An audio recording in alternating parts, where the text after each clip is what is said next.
Good morning, I'm Joe Fryer. And I'm Lindsay Reiser, happy to be with you. And right now on Morning News Now, game changer, promising new developments when it comes to kids and the COVID vaccine. Moderna announcing its vaccine is safe and effective for children as young as 6, while Pfizer's vaccine could be authorized for kids as soon as today. What parents need to know. Wild weather slamming states from coast to coast, from record rains, mudslides, and flooding in California to tornadoes in the Midwest and the first nor'easter of the season. We'll take a look at all the damage so far. Plus, our Bill Cairns tells us where these storm systems are heading next. Black in blue, she broke barriers as the first black woman to lead the Seattle Police Department. Now, Carmen Best is sharing her experiences and the lessons she learned. We'll ask her about the most notable moments in her career and get her perspective on police reform in America. And stalled out, a shortage of truck drivers, stranding shipments from coast to coast and leaving store shelves nearly empty. Everything you eat, touch, wear comes from a truck, and it takes a driver in this truck to get it there. More on the efforts to hire tens of thousands of truckers ahead of the holiday shopping season. It's all we ever hear. Supply chain, supply chain. Welcome back, by the way. Hey, good to be with you. I can tell you, I've been in a few places around the country, and it's an issue everywhere I was, especially business owners were talking about how they just can't get the stuff they want. Yeah, and could only get worse. Yeah. All right. We have a lot to get to. We're going to begin this morning with results from Moderna on its vaccine for children ages 6 to 11. Moderna says its 2-dose shot created a robust antibody response to the coronavirus in children. It's a big step forward in the push to get a majority of Americans vaccinated. New data from Moderna shows the antibody response was nearly 2 times higher than what experts predicted. The pharmaceutical company says it now plans to submit this data to the FDA for review as soon as possible. On top of that, just hours from now, the FDA Advisory Committee will decide whether it will recommend the Pfizer vaccine for children ages 5 to 11. If approved, the FDA and the CDC will make the final decision. A lot of parents have questions about all this, so let's begin this hour with Dr. Amish Adalja. He's a senior scholar at the Johns Hopkins Center for Health Security. Doctor, good to have you with us. Let's start with the Moderna news there. As we mentioned, the company's data shows the antibody response was higher than what was originally predicted. So what does this mean for children? Should parents be lining up to get their kids vaccinated with Moderna once it's approved? I do think that once Moderna presents all its data, the FDA committees meet and the CDC meets, that this is going to end up being a safe and effective vaccine. And I think we've seen with the adult population that the Moderna vaccine may be more durable than the Pfizer vaccine, for example, and it has more efficacy than the J&J. So there may be a choice that parents have, and Moderna may be one that parents may want because it may last longer. But I guess we really want to see the data in published form. We want to see the FDA talk about this and decide how effective this vaccine is, and if it is better than any of the other options. But having more options for children is always a better thing. I mean, we're talking about data for ages 6 to 11, but Moderna has yet to be approved to distribute its vaccine for kids ages 12 to 15. So what's the holdup for that application, and what does that mean for this new data we're talking about now? It's unclear what the holdup is. It may just be that Moderna had been conducting a trial at a different time period. And I think even Moderna is not approved even for 16 and 17-year-olds. I think Moderna it may just be 18 and up. No, actually, it is 16 and up for Moderna and 18 and up for J&J. So it may have to do with the trial design and what type of data that Moderna actually presented to the FDA. It's unclear what the timeline is, and obviously the urgency went down once Pfizer got an approval for 12 to 15. So there wasn't as much of a push because there was something available for children. But as I said earlier, having more options in this field is a lot better. Let's stick with kids, but talk about a different company's vaccine. Later today, the FDA Advisory Committee is meeting to review information on Pfizer's vaccines for children ages 5 to 11. Over the weekend, a member of the panel told us a lot of this decision comes, from the discussion within the group. What are you going to be watching for? I'm going to be watching how they weigh the risks and the benefit, because we know that children, especially children less than the age of 12, are really spared from the severe consequences of COVID-19. So the benefit they get from the vaccine is different than, for example, giving it to a 50-year-old or a 70-year-old or even to an 18-year-old. So there's a different benefit that the child gets. And then you want to see how does the risk of the vaccine, how does that play out depending upon what the prevalence of infection is? So in places where we have very high levels of vaccination in people above the age of 12, there's less of a priority to vaccinate 5 to 11-year-olds because they're protected by the community's immunity.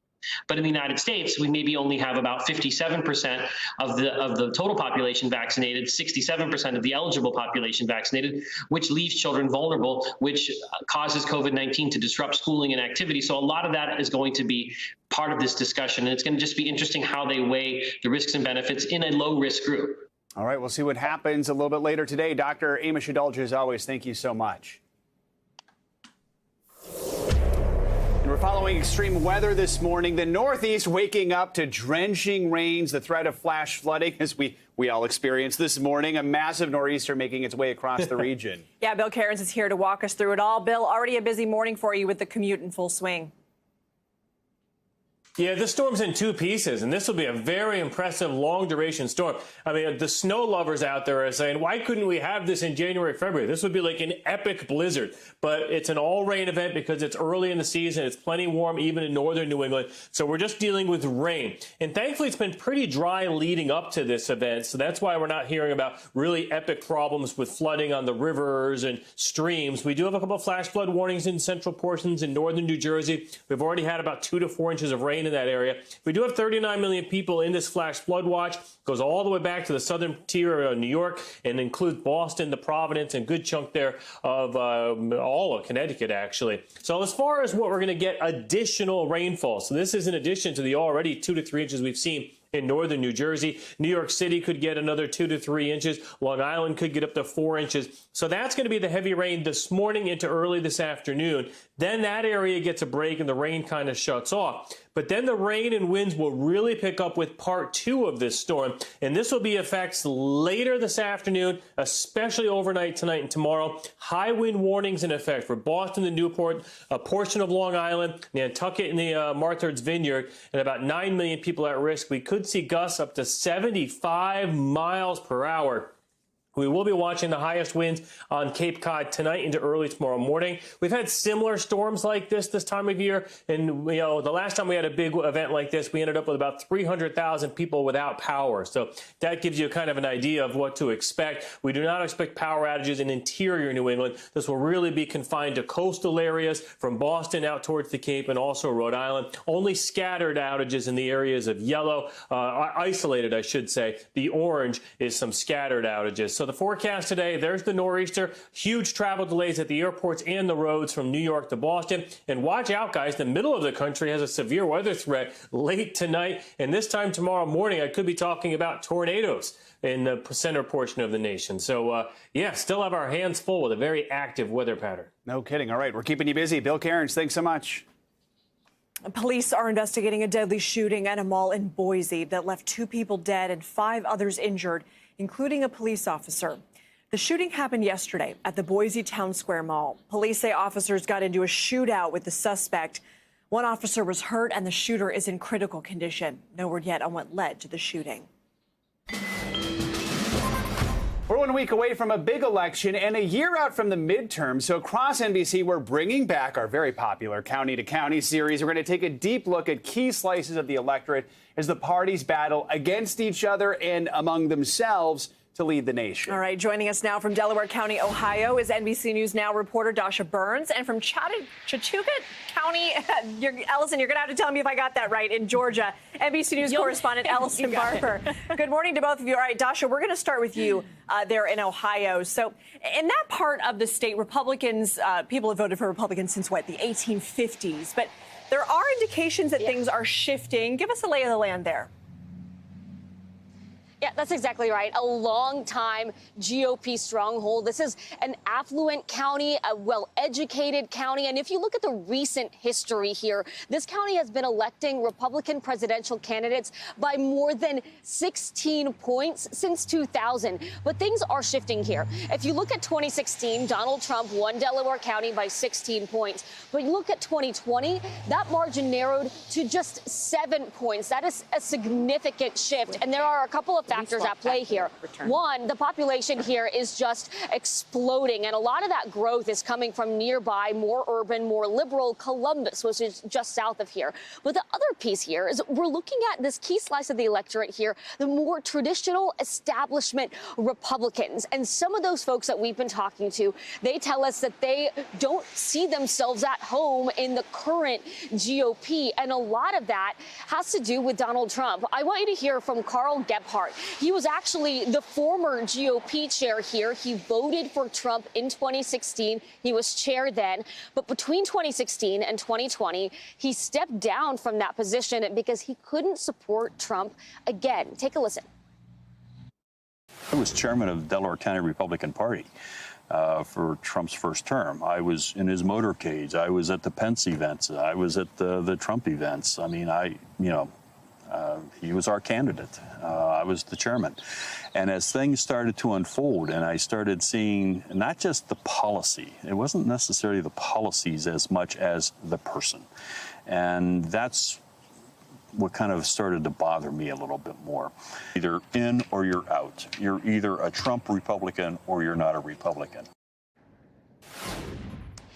And Lindsay, that is what we've been hearing from a lot of voters that we've been talking to here. And they say that what they do with their vote in the midterms is really going to depend on the tone and the direction that the party takes between now and then. Lindsay? Let's go to Ellison. No signs the GOP is losing influence where you are, and you can tell us exactly how it's pronounced so we don't screw it up here. But Trump won 80% of the vote there in 2016, actually performed better in 2020. He got people there to the polls. So how do Republicans feel about these elections where Trump's not on the ticket?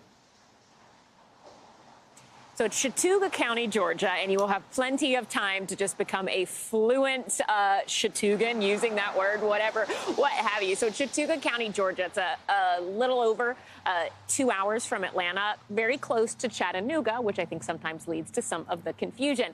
But look, as you said, this county, Donald Trump dominated here. They have not voted for a Democrat in this county since the late 90s. And every 4 years, it just gets redder and redder. We're talking about national politics here. And one of the things that's really interesting when you look at the national politics and how the electorate has voted here, the population has actually declined in this county in recent years. But when Donald Trump was on the ballot, turnout increased in both elections. So a big question here because of that is, will that support for Donald Trump be transferable, or was it specifically for him? And it's a question that's really important because the midterm elections here are a very big deal. They have a Senate seat on the ballot that could potentially change the power in the U.S. Senate.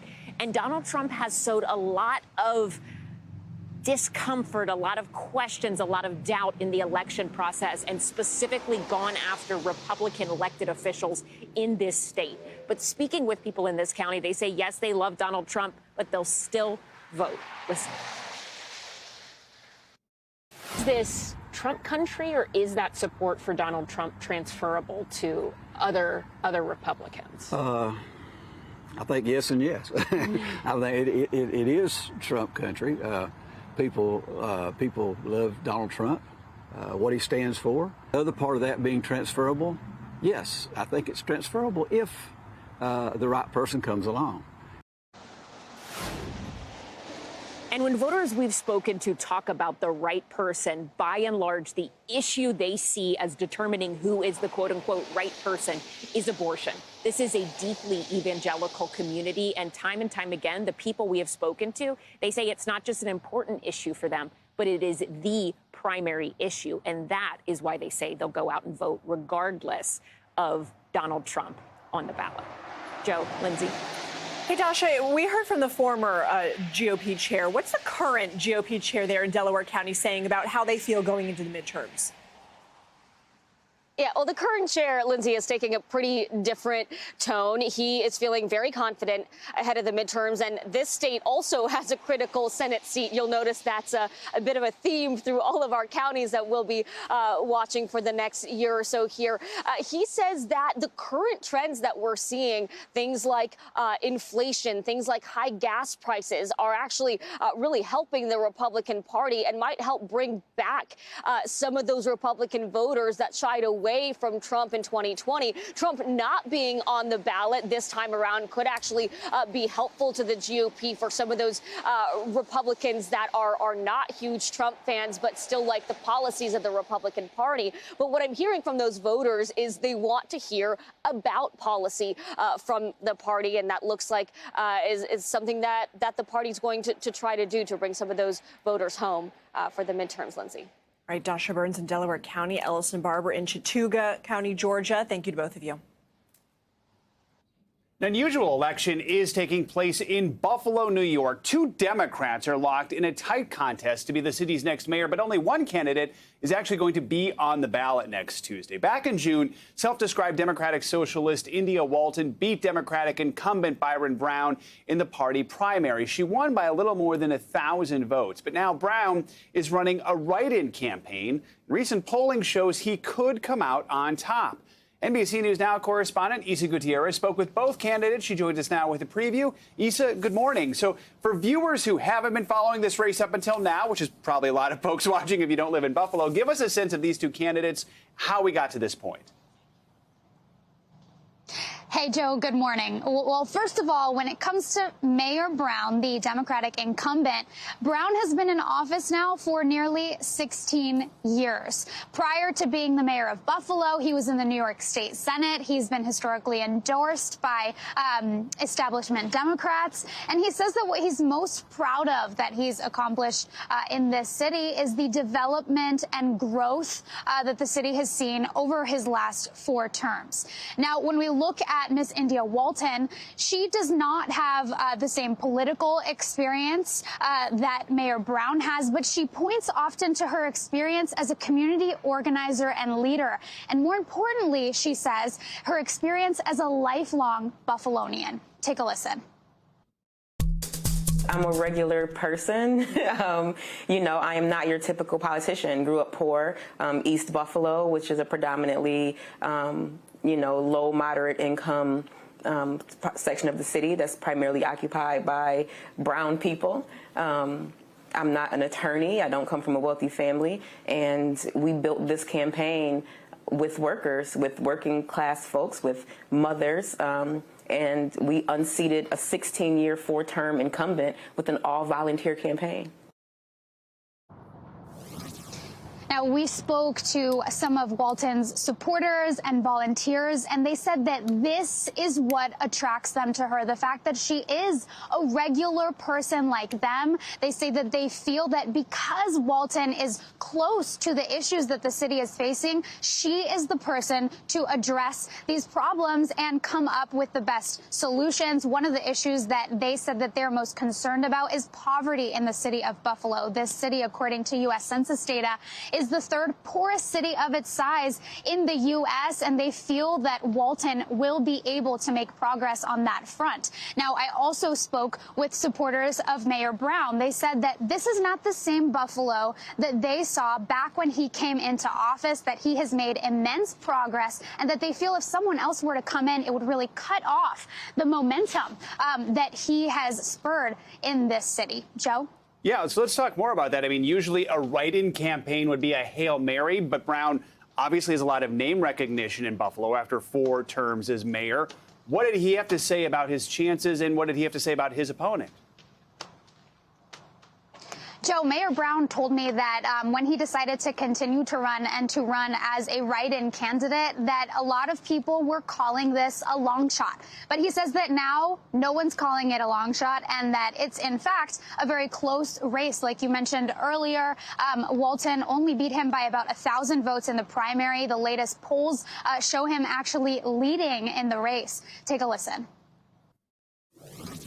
I would describe India Walton as a radical socialist who is unqualified for the position of mayor, who has no relevant experience to be mayor of the city of Buffalo, and has released a platform that is a compilation of one bad idea after another. She would be a disaster for this community.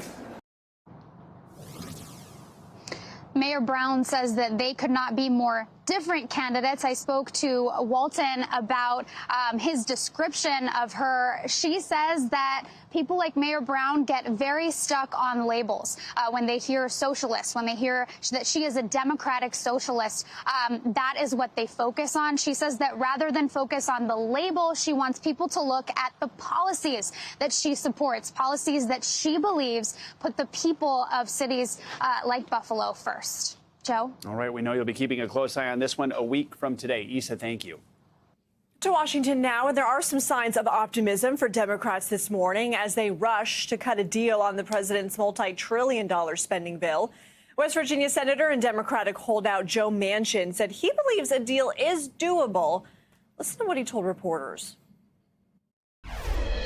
Having it finished with all the T's and I's and everything, you know, crossed and dotted, that'll be difficult from the Senate side because we have an awful lot of text to go through. But as far as conceptually, we should. I really believe it'll, you know, and just have a lot of good faith in it. Do you think there'll be a framework agreement? I think a framework should be. It really should be. All right, NBC News Capitol Hill correspondent Ali Vitale joins us now. So, Ali, good morning. We know House Speaker Nancy Pelosi is hoping to hold a vote on infrastructure tomorrow. So, where do we stand? I mean, we've got infrastructure and reconciliation. What do you see for the rest of the week? Yeah, Lindsay, we've stood in this place before, either on the cusp of a deal moving forward on these dual infrastructure packages or on the cusp of it all falling apart. It really does feel like it's teetering on that knife's edge right now, especially when you consider that there are some in the Democratic Party, and I would put President Joe Biden in this bucket, of people who want to see a vote before he goes overseas on Thursday. That means that Speaker Pelosi's plan, which still stands right now, is to hold a vote on Wednesday, but these two votes are contingent on each other. The Build Back Better, larger social infrastructure package has to be done in order to vote on that bipartisan infrastructure bill that is still sitting in the House waiting for a vote after having passed the Senate. Progressives, including Congresswoman Pramila Jayapal, have said they're fine taking a little bit more time to hammer this out on the larger package to get it right. They're not necessarily on the president's timeline so that he can go overseas with something legislatively in his back pocket. Nevertheless, there are still some things to hammer out, which is why Jayapal is saying, let's take the time to get this right.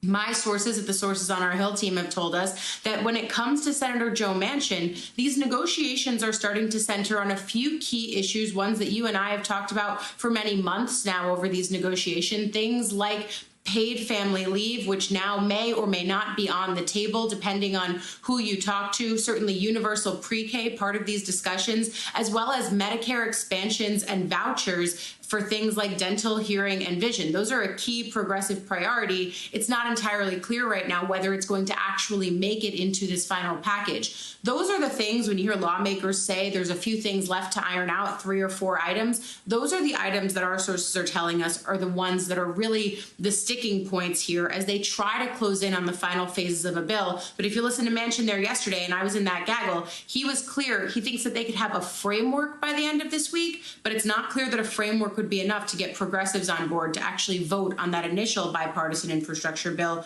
which could push us into next week. Either way, very busy day today on the Hill.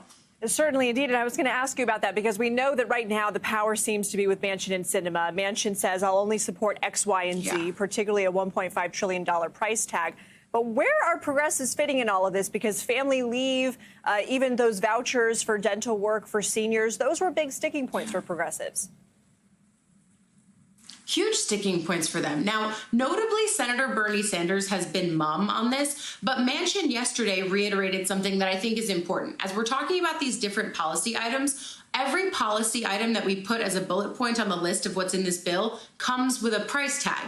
Manchin yesterday reiterated his price tag, which has long been true, is $1.5 trillion. A lot of money, but certainly not as much money as progressives wanted in this bill, or even as much money as President Biden wanted in this bill. He's trying to push these Democratic senators, especially Senator Joe Manchin, up several dollar signs to 1.75 or $1.9 trillion. It's unclear that we're going to get there, but at the same time, haggling over the price tag is just as important as haggling over the policy at this point.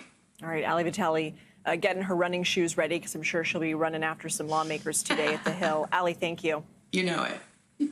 Well, we all know the summer of 2020 brought widespread calls for changes to policing, from funding to accountability. Coast to coast and over borders and seas, the world faced a reckoning. Mass protests in the wake of George Floyd's death inspired millions to protest and speak out. And cities like Seattle responded to that global movement. In August of last year, the city council approved its first budget cuts to the police department. And in response, the city's first black woman to lead the department, Chief Carmen Best, resigned. For 30 years, Best had worked for the Seattle Police Department. She stepped into the role in 2018, making a point of expanding the police force and hiring people of color. She said the city's cuts to the police would reduce diversity in the department. Joining us now is former Seattle Police Chief Carmen Best. Her new book, Black in Blue, Lessons on Leadership, Breaking Barriers, and Racial Reconciliation, comes out today. Good to have you with us in person here. We appreciate it. I mean, you know, let's talk about the Seattle Police Department. Well, you were there. There was a mass shooting. There were the protests. There was the autonomous zone that got so much attention in Capitol Hill. I worked in Seattle as a reporter before you took over. There was a consent decree from the DOJ. There was a lot of struggles within the community in Seattle, between the community and police. What do you think needs to happen in that department now? What change do you think needs to happen to get things on a better footing? Yeah, well, thank you, first of all, for having me here. I write about this extensively in my book, Black and Blue. All the issues that you talked about that we went through, they're learning lessons for us in many ways, but we really need to have more collaboration. I even talk about the fact that, look, law enforcement needs to acknowledge the history, the struggles that we've had, the disparity that we all are experiencing, you know, number of unarmed people who have died at the hands of law enforcement. But we also have to recognize a lot of the good changes that have happened as well. And really, it was really important to me to try to have diversity amongst the department, amongst the rank, to really reflect the community that we served. So it was really unfortunate that after having the mass shooting and then COVID-19 and then the Capitol Hill organized protests and the Capitol Hill autonomous zone, then they went to the defund the police movement and then city council really wanting us to you know, reduce the department by up to, at that time they were saying up to 50%. And I just knew that we wouldn't have public safety, and I didn't want that to be my legacy, to have the department reduced in rank without a plan. And then additionally that, you know, all the officers that we worked so hard, we had about 40% diversity hiring. Those folks, last in, first out, we would, you know, have less diverse department. And I just realized that that was just a setup for failure, and it was time for me to move on. You know, right now we've been talking about changes at the local level, but nationally, federally. What do you want to see happen? Because we had Senators Cory Booker and Tim Scott. They worked on this. They reached an impasse, essentially. What would you like to see on a more broad national level? Yeah, I talk about that as well in Black and Blue. I would love to see, you know, national standards, federal standards where, you know, wherever you live, your geography doesn't determine the level of police service. There is a baseline that we have, but we have 18,000 agencies, over 80,000 law enforcement, all with different varying rules. Some have body-worn cameras, some don't. Some use chokeholds, some don't. You know, those types of things. So just a national standard. I thought that the George Floyd Justice and Policing Act really gave us an option to have consistency across the nation at a basic level. So it was really, you know, disappointing to see that they weren't able to push that through. I want to talk about another federal issue around the country. We're seeing police officers resign over vaccine mandates. You've got Ron DeSantis in Florida saying, hey, come to Florida if you're resigning. I know I've talked with people who maybe they'll quit the city police department. The county will say, hey, come work for us. We don't have this mandate. We'll take care of you. I mean, something's got to give here. Where do you think this ends as far as this battle over having these mandates and officers staying on the job? Yeah, it seems like people have just drawn a line in the sand here, and it's really unfortunate. It makes me very sad because I've seen officers literally put themselves at risk to help other people, to save folks. So here we have this opportunity where they can, you know, get the vaccination, potentially save, you know, thousands of people, we don't know. And the fact that they're resistant and hesitant to do it is really sad. And I just think that we're so divided in so many ways, and the police officers, the police departments really reflect, you know, in many ways the larger society, and there's some hesitancy across a number of, you know, areas. So it's unfortunate. I'm hearing numbers between 5 and 15%, depending upon which agencies people will leave. So that means that, you know, between 95 and 85 and 95% will stay. But right now, with such a crisis in staffing, it's a terrible time to lose officers in this way. You know, crime is up, shootings are up, and so it's very unfortunate. Chief, what do you want people to take, not only from your book, from hearing from you today, but also overall your journey and leaving the department and leaving this career that you've spent really decades devoting your life to? Yeah, well, a lot of it is about leadership lessons, things that I've learned. I mean, just like the title says, leadership lessons, racial reconciliation, breaking barriers, and really looking at potentially how we can come together. It is a story of hope, not a story of tragedy. You know, it's a story of hope and things that we've learned. I think there's still potential for us to come to, you know, a better place in policing. And so pointing out some of the struggles is very important for people to read. I think they'll find it very engaging and entertaining to read as well. All right. Chief Carmen Best, thanks so much for joining us. Good to see you here in person. Good luck with the book. It's Black and Blue. Thanks for joining us. Thank you very much. And let's take a look right now at what's making news around the world this morning. Raf Sanchez joins us now from Tel Aviv. Good morning, Raf. Lindsay, Joe, good morning. The U.S. is withholding some $700 million in aid to Sudan in response to yesterday's military coup. At least 3 protesters were killed when army troops opened fire on them. That's according to local doctors. The UN Security Council is due to meet later today in New York to discuss the crisis. In Brazil, the government says it will speed up plans to stop illegal deforestation in the Amazon. The rainforest's survival is seen as crucial in holding back climate change. The rate of trees being chopped down surged earlier in President Bolsonaro's term, but has shown some signs of slowing down recently. And finally, a princess who gave up her crown for love. Princess Mako of Japan, the niece of the emperor, has given up her royal status to marry her college sweetheart, a commoner. They've been engaged for 4 years. But guys, this hasn't all been a fairy tale. The princess reportedly suffering PTSD as a result of the unbelievable scrutiny the couple has been under. Guys? Yeah, but you know, they made incredible sacrifices. Exactly. Now they're together, so big congrats to the married couple. If you want to go to the happiest place on earth next year, be prepared to pay up. That's because Disneyland just raised prices again for its most expensive park pass, the 5th price hike for that pass in the last 5 years. The ticket will now cost you $164. Well, that's only a $10 increase from the current price of $154. See, I did the math there. That same ticket only cost you $127 back in 2017. Disney said in a statement yesterday, the price change reflects pent-up demand after a 14-month closure. The new ticket pricing starts in March of next year. So plan accordingly for your trip. I got a lot to say about this. Every time I've been to Disneyland, I'm like, how much for a churro? Right. but I'm always like surrounded by people, so clearly it's not keeping people away. All right. Well, we want those workers to be compensated at least. All right. We want to definitely switch gears here. Go ahead. It looks like pregnant women in Texas are looking overseas for help facilitating what are known as self-managed abortions. One international group is sending abortion pills to some in the state and says demand is soaring. NBC News Now correspondent Priscilla Thompson explains how the process works and what the state is doing to crack down on the practice. Last month, 43-year-old Jill says she sat in a bathroom stall staring at a pregnancy test that was positive. It was more anxiety than anything. Already a mother of 3, Jill, whose name we changed to protect her privacy, says she wanted an abortion.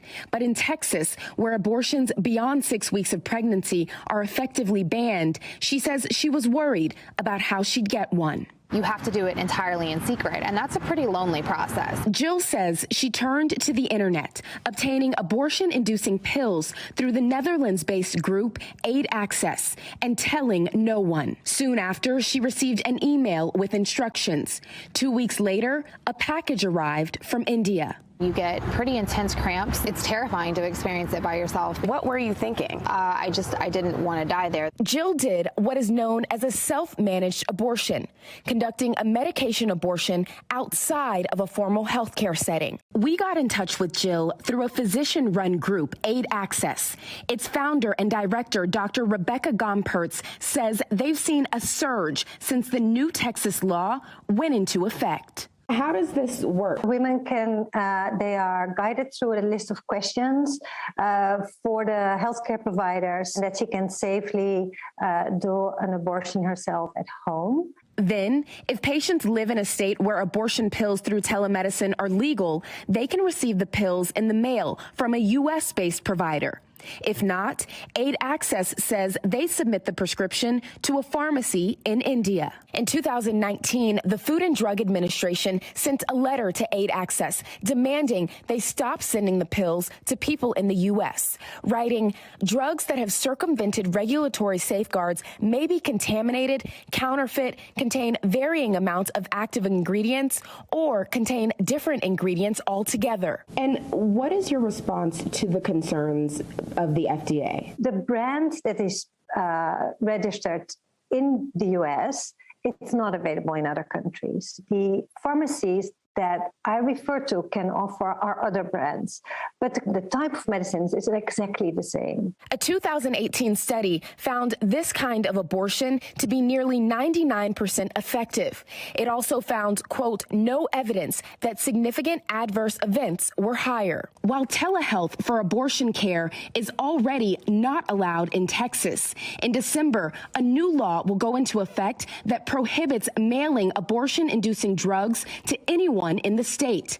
Violations will be a state felony, punishable by up to 2 years in jail and a $10,000 fine. Sort of the wild, wild west of abortions. Kylene Wright is the president of Texans for Life, an anti-abortion group. What is the alternative? So we do favor a more holistic approach, and having her understand that all of these abortion options carry risks to her. In November, the Supreme Court is going to take up the issue of abortion access in Texas. What do you hope they know? You cannot force me to raise a child that I can't afford. That was Priscilla Thompson reporting. Anti-abortion rights activists tell NBC News they hope that the potential new legislation has at least some effect on these abortion pills from overseas. We are continuing to bring you some of the biggest mental health headlines as part of our new series right here on NBC News Now. We'll give you some of the most groundbreaking studies and tips from experts on how to manage your mental health. Let's bring in Dr. Erica Richards to break this all down. Dr. Richards is the chair of psychiatry at Sibley Memorial Hospital and an assistant professor of psychiatry at Johns Hopkins. Doctor, good morning. Let's talk about climate change, because there's a first-of-its-kind study that shows teens and young adults are actually experiencing really high levels of climate anxiety. I mean, 27% of those surveyed say they're extremely worried about climate change. So what's leading to these high levels of anxiety? How can it manifest? And what can people do to manage these feelings? So great study. And what we're seeing is that there's a high level of stress, especially upon young people. We're seeing about 50% very worried, 84% moderately worried. They've even coined a new term called eco-anxiety related to climate anxiety. Wow. So what should young people know? I mean, young people are unfortunately constantly reminded of the role they play in climate change. The thing to remember is that it's important for them to take action, to know how they can affect change about these circumstances. Well, that's good. Yep, go ahead. One of the other things that we're noticing is that we can all do things differently. How can we contribute to the solution? One coping mechanism, unfortunately, is to de-emphasize the problem or just ignore it. But another option is to actually work within your community and figure out ways that you can make that change. Yeah, feeling empowered probably helps as well. All right, let's go ahead and shift gears here to a study that's set to be released in December. And it shows that members of the LGBTQ community suffered a serious mental decline during the Trump presidency, largely linked to some of the policies during those 4 years. So how do anti-LGBTQ policies impact self-esteem, and what can we do there? So the key is, and this was a very interesting study, it highlighted two different findings that really concluded that the LGBTQ community's mental health suffered during those years. And what happened? Well, there was a push to change policies. There had to be an understanding about what is going to change? There were thoughts that, the 2020 census should not identify issues related to gender identity, should not ask about sexual orientation. And this created increased anxiety among people. And I think one of the things that's important is to allow yourself to feel validated about your personal experience during this time, noting that everyone's experience was different. And it's important to pay attention to how these policies, how these political narratives made you feel, and then be able to equip yourself with a safe space to address these issues and to talk about them so that you're better prepared to move forward and to speak out about these issues. Yeah, finding that inclusive community. All right. Doctor, we've talked about some things contributing to anxiety. Let's talk about something helping. A researcher in Scotland is studying the healing powers of surfing. Look, we got some people on our team. They swear by the sport. This researcher says surfing could have major benefits for our mental health. For those of us who maybe are a little less coordinated and maybe don't have that core strength, what could non-surfers do to find something with the same effects? The important message, I think, in this study is to try something new. Allow yourself to find a hobby, allow yourself to pick up a new sport, and you don't have to master it. The point is that there's a lot of things, from one-to-one mentorship to feeling a sense of community, to really being able to get out during the pandemic outside and do new things makes a difference. So surfing is absolutely a fun way to do that. But we've seen in general that exercise is helpful. There's multiple studies that show that it helps with everything from depression to anxiety to ADHD. So try something new. Get out there and do something. Yeah, get outside, move in nature. All right, Dr. Erica Richards, thank you so much. Thank you. So we're going surfing, is what you're saying. No, I have no core strength. No, that's not happening. Funny, though. All right. No, I'm lucky I can walk in a moderately straight line. Time now for our NBC Money Minute, the biggest financial headlines of the day and why they matter to you. All right, Silvana Henao joins us this morning. Good morning, Silvana. Good morning, guys. Facebook CEO Mark Zuckerberg says the company will refocus on serving young adults. The comments on the company's earnings call speaks to Facebook's concerns with the decline in usage among teens and young adults across its apps. Zuckerberg expects the changes will take years, though, but one of the immediate shifts could be to Instagram, which he says will lean even more into video and make Reels a central part of the experience. And that could be in response to TikTok, which Zuckerberg, by the way, calls one of the most effective competitors Facebook has ever seen. Executives from Snap, TikTok, and YouTube will testify before a Senate subcommittee today about the steps they've taken to protect children online. Lawmakers will grill them on how their platforms may promote harmful behavior, addictions, and invade privacy. The hearing comes amid the heightened scrutiny of Facebook, which is the subject of several reports based on leaked documents suggesting the company knows its apps are harmful to teens. And MasterCard has signed a deal with cryptocurrency firm Bakkt to make crypto options available to merchants and banks across payment networks. Banks will be able to offer cryptocurrency rewards on credit and debit cards, and reward points on purchases, such as airlines or hotels, can be paid out in cryptocurrency. Consumers will be able to convert their crypto holdings to pay for purchases and hold digital assets through wallets on Bakkt's platform. Back to you. Fascinating. Man, those people who got in early. Yes. Oh, yeah. They are laughing all the way to the bank. So far, yes. Thank you, Silvana. Now to a major student protest at one of the country's top historically black colleges and universities. Howard University students say unsafe conditions are making their dorm rooms unlivable, from no heat to rat infestations. Many are now choosing to sleep outside in tents. NBC News correspondent Vaughn Hilliard brings us that story. Students at Howard University fed up with what they are calling unsafe living conditions. Student videos showing what appears to be pipes burst, insect infestations, and mold under beds and covering the walls. Coughing up blood, like I was coughing so bad I coughed up blood, like coughing for hours straight. Students we spoke with say the mold is growing throughout the halls of the university dorms in Washington, D.C. Are you guys in the same building? No, I live in... You guys are in different buildings? Yes. Two buildings, both of you coughing up blood. Yeah. Both students are now living on the floors of the university cafeteria. Other students sleeping outside in tents and in sleeping bags, reporting to the university and posting on social media issues ranging from Wi-Fi connection problems to insect and rat infestations, like sophomore Tia Scott. My own room, we had a mice infestation with blood everywhere and everything. It was a horrible situation. Scott now among the nearly 100 who have vacated their rooms, according to the students we spoke with. She is camping outside for a second week. Right now, sleeping in a tent outside in the cold at night, trying to study for my midterms and keep my grades up while all of this is happening. Students now calling out the administration. I'm paying $5,000 for mold in my dorm. I'm paying $5,000 for rats. Even leaks in their dorm rooms.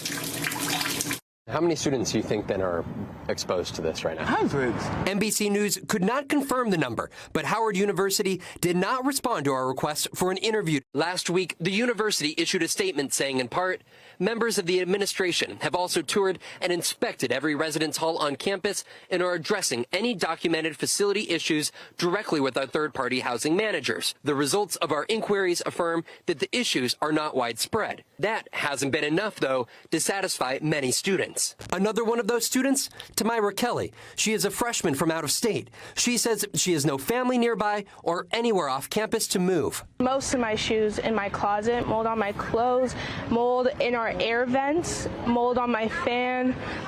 There's mold everywhere. You were breathing mold. I was breathing in mold, and as someone with asthma and respiratory issues in general, that was terrifying. I couldn't stay in there. My parents didn't want me in there, so I had to get out of my room.